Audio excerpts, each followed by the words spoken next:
Hello and welcome to Code Gets Easy. C programming ट्युटोरियलमध्ये आज आपण बघणार आहोत टॉप डाऊन ट्रायंगल. याच्या आधीच्या दोन्ही व्हिडिओमध्ये आपण बघितली होती जी नॉर्मल ट्रायंगल होती, ट्रायंगल पॅटर्न आपण प्रिंट केला होता. त्यातलं पहिलं होतं राईट अँगल, दुसरं होतं पिरॅमिड. आज आपण बघणार आहोत टॉप डाऊन ट्रायंगल. तुम्हाला इथे इमेजमध्ये दिसत असेल की आपलं एक्सपेक्टेड आउटपुट काय. तर हा सेम पॅटर्न आपण ट्रायंगल प्रिंट केलं होतं राईट अँगल ट्रायंगलमध्ये, फक्त तो सरळ ट्रायंगल होतं. हे टॉप डाऊन आहे, म्हणजे जिथे काय तर जो बेस आहे ट्रायंगलचा तो वरच्या साईडला आहे आणि जो वरचा अँगल असतो तो खाली आहे, म्हणून त्याला टॉप डाऊन म्हणतात. दुसऱ्या भाषेमध्ये याला इन्व्हर्टेड ट्रायंगलसुद्धा आपण म्हणू शकतो, किंवा याला टॉप डाऊन काही असेल तुमच्या एक्झाममध्ये किंवा असाइनमेंटमध्ये दिलेलं असेल, दोन्हीचा अर्थ तोच आहे. सो आज आपण ह्या टाईपचा टॉप डाऊन ट्रायंगल बघणार आहोत. लॉजिक सिम्पल आहे. पुन्हा इथं नेस्टेड फॉर लूपच वापरायचे आहेत, जसं आपण तिथे वापरलं होतं. आणि थोडासा चेंज आहे कोडमध्ये, मी तुम्हाला कोडमध्येच तो एक्सप्लेन करतो की चेंज काय करायचा आहे तो आपण डायरेक्टली कोडकडे जाऊया. ओके, इथे कोडमध्ये तुम्हाला दिसत असेल की सुरुवातीला टेम्पलेट नेहमीप्रमाणे बनवून घेतलेलं आहे आणि इंटिजर मेन, त्याच्या आतमध्ये व्हेरिएबल मी डिक्लेअर करून घेतो आहे नंबर ऑफ रोज. आजच्या प्रोग्राममध्ये आपण काय करूया की युजरकडून इनपुट न घेता आपण स्वतः इथे इनपुट देऊया. युजरकडून इनपुट घेण्यासाठी काय करतात तुम्हाला ऑलरेडी माहिती आहे, प्रिंटएफ आणि स्कॅनएफ घ्यावं लागतं. पण इथे मी डायरेक्टली व्हेरिएबलला नंबर असाइन करून ठेवतो, नंबर ऑफ रोज 5, आणि अजून 2 व्हेरिएबल घेतले रो आणि कॉलम. जे आपण आय आणि जे घेत होतो त्याच्या जागी रो आणि कॉलम घेतले, थोडासा चेंज आहे. सो इथे पहिला आउटर फॉर लूप घेतो आहे, तो उलटा आपला रन करायचा आहे, म्हणून मी काय घेतलं आहे row equal to N, row greater than equal to 1 आणि रो मायनस मायनस. याचा अर्थ हा आहे की सुरुवातीला आपण जेवढे नंबर ऑफ रो दिलेले असतील तेवढे वेळा बाहेर लूप फिरवणार आहोत. त्याच्यानंतर तो कुठपर्यंत मायनस करत जाणार किंवा डिक्रीमेंट करत जाणार आहोत जोपर्यंत आपण 1पर्यंत पोचत नाही. म्हणून या केसला काय होणार आहे, नंबर ऑफ रोज 5 इथे असाइन होईल. So row equal to number of rows करून घेतो आणि ती व्हॅल्यू आली रोला, आणि रो जोपर्यंत 1 होत नाही, मायनस होतो म्हणजे डिक्रीमेंट होतो, तोपर्यंत हा लूप रन होणार आहे. याचा ॲक्च्युअल लॉजिक मी तुम्हाला नंतर एक्सप्लेन करेन. आत्तापुरता कोड बघून घ्या. आणि इनर फॉर लूप जो आहे आपला नेस्टेड केलेला तो आहे कॉलम. यालाच आपण गेल्या वेळेला रो म्हणजे आय आणि कॉलम म्हणजे जे म्हटलं होतं. इथे रो आणि कॉलम आपण घेतलेला आहे. हा नॉर्मल रन होणार आहे की कॉलम इक्वल टू 1 आणि कॉलमची व्हॅल्यू जोपर्यंत रो एवढी होत नाही तोपर्यंत कॉलमची व्हॅल्यू इन्क्रीमेंट होणार, म्हणजे हा फॉर लूप रन होत राहणार आहे. यातमध्ये पुन्हा प्रिंट सेम करायचं आहे जसं आपण तिथे केलं होतं, सिम्पली स्टार प्रिंट करायचं आहे. ओके, सो चेंज काय आहे त्या आणि या कोडमध्ये, तर जो आउटर फॉर लूप आहे तो आपला इन्क्रीमेंट होत होता, म्हणजे आपण 1पासून नंबर ऑफ रोपर्यंत जातो. इथे आपण नंबर ऑफ रोपासून 1पर्यंत येतो, एवढाच चेंज आहे. आणि इनर फॉर लूप संपल्यानंतर खाली आपण काय केलेलं आहे तर स्लॅश एन घेणार आहोत न्यू लाईनला जाण्यासाठी. ओके, सो एवढा सिम्पल कोड आहे इन्व्हर्टेड ट्रायंगल किंवा टॉप डाऊन ट्रायंगल प्रिंट करण्यासाठी. कंपाईल आणि रन करून बघूया. कंपाईल करतो आणि रन करूया. इथे नंबर ऑफ रो 5 टाकले होते, इथे बघा 5 4 3 2 1 सगळे स्टार प्रिंट झालेले इन्व्हर्टेड. इथे मी चेंज करतो व्हॅल्यू आणि घेतो 10. आता बघूया काय होतं आउटपुट. सो रन केल्यानंतर आउटपुट बघा 10 9 8 अप टू 1पर्यंत इन्व्हर्टेड ट्रायंगल इथे प्रिंट झालेलं आहे. सो कोड एकदम सिम्पल आहे. कोड तुमच्या लक्षात आला असेल, काय करायचं आहे ते सुद्धा तुम्हाला समजलं. आता मी तुम्हाला ॲक्च्युली लॉजिक इथे एक्सप्लेन करतो आहे. ओके, सो व्यवस्थित लक्षात द्या, तुम्हाला लॉजिक समजेल. एकदम सिम्पल आहे.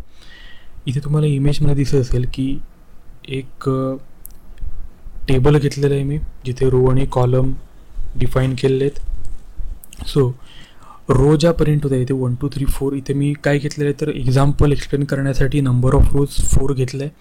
ओके, आणि खाली तुम्हाला इथे कॉर्नरमध्ये कोडसुद्धा दिसत असेल, जिथे आपला जो आपला मेन लॉजिक होतं कोडचं नेस्टेड फॉर लूपवाला ते इथे दिलेलं आहे. आता आपण 1 बाय 1 लाईन कशी प्रिंट होणार आहे जर आपले नंबर ऑफ रो 4 असतील तर आपण इथे बघतोय. सो फॉर 4, आता आधी नंबर ऑफ रोज 4 आलं. जो आउटर फॉर लूप आहे त्याच्यामध्ये row equal to number of rows म्हणजे 4 असाइन झालेलं आहे.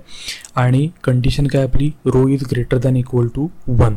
जी कंडिशन इथे सॅटिस्फाय आहे, कारण 4 is greater than equal to 1 true आहे. ओके, रो मायनस मायनस आपण नंतर करणार आहोत.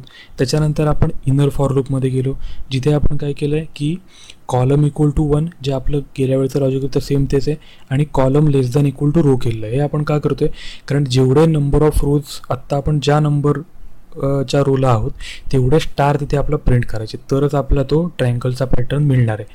एक एक स्टार कमी होत, आणि इथे एक एक स्टार कमी का होणार आहे, कारण आपला जो आउटर फॉर लूप आहे तो डिक्रिमेंटेड फॉर लूप आहे, जिथे आपण हायर व्हॅल्यूपासून लोअर व्हॅल्यूपर्यंत जातो, आणि त्याच्यामुळे ट्रायंगल असल्याचा इथे पॅटर्न येणार आहे.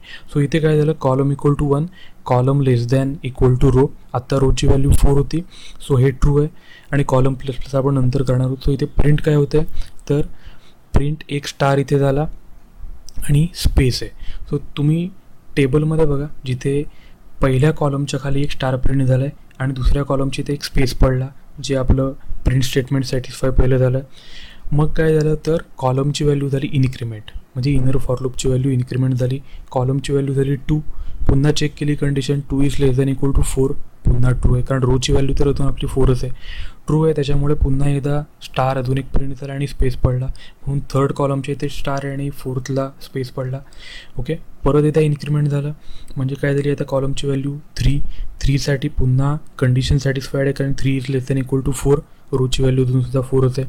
सो इथे काय होणार आहे, तर 5च्या इथे तुम्हाला दिसेल स्टार प्रिंट झाला आहे 5th कॉलमला, आणि 6th कॉलम पुन्हा स्पेस पडला आहे, आणि पुन्हा एकदा कॉलम इन्क्रिमेंट झाला, तो झाला 4, आणि पुन्हा कंडिशन तर सॅटिस्फाईड आहे, कारण 4 is less than equal to 4 बरोबर आहे, त्याच्यामुळे अजून एक स्टार प्रिंट झाला. आणि त्याच्यानंतर पुन्हा एकदा कॉलम इन्क्रिमेंट होईल 5, आणि आता काय होणार आहे, तर 5 is less than equal to 4 false आहे, त्याच्यामुळे इनर फॉर लूप झाला ब्रेक, आणि आपण त्याच्या बाहेर पडलो. नेक्स्ट स्टेटमेंट आहे /n, म्हणून आपण न्यू लाईनला गेलो, आणि आउटर फॉर लूप आता डिक्रिमेंट होणार आहे, कारण आता यावेळेला इन्क्रिमेंटेशन नाही, डिक्रिमेंटेशन आहे, म्हणजे रो मायनस मायनस. त्याची ओरिजिनल व्हॅल्यू होती 4 रोची, ती आता झाली 3. पुन्हा कंडिशन आउटर फॉर लूपची सॅटिस्फाईड आहे. आपण नेक्स्ट इमेजला इथे बघूया.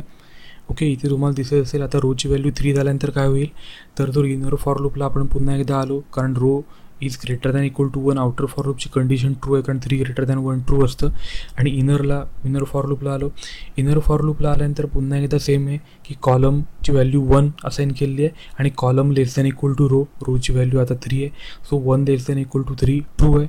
आणि पुन्हा तिथे एक स्टार प्रिंट झालं तुम्हाला दिसेल फर्स्ट कॉलमला, आणि स्पेस.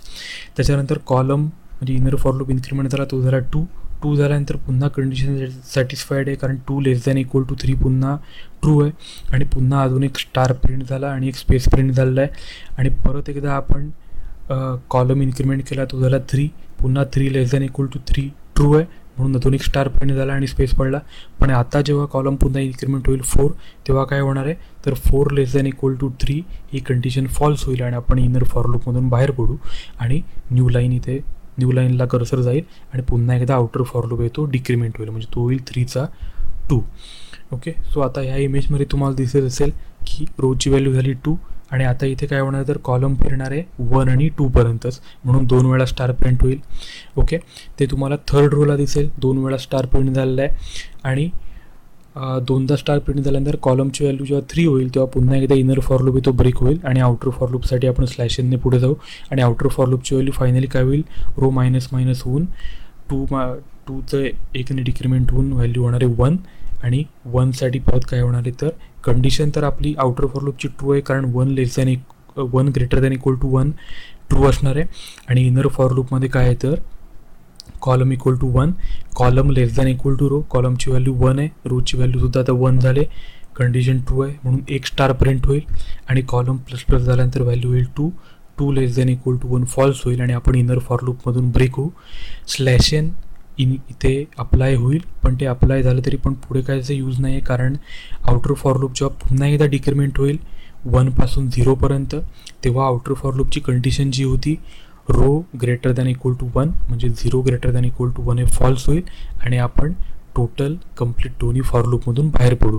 आणि अशा प्रकारे तुम्हाला ट्रायंगल इथे किंवा टॉप डाऊन ट्रायंगल तो प्रिंट झालेला दिसेल. ओके, लॉजिक अतिशय सिम्पल आहे.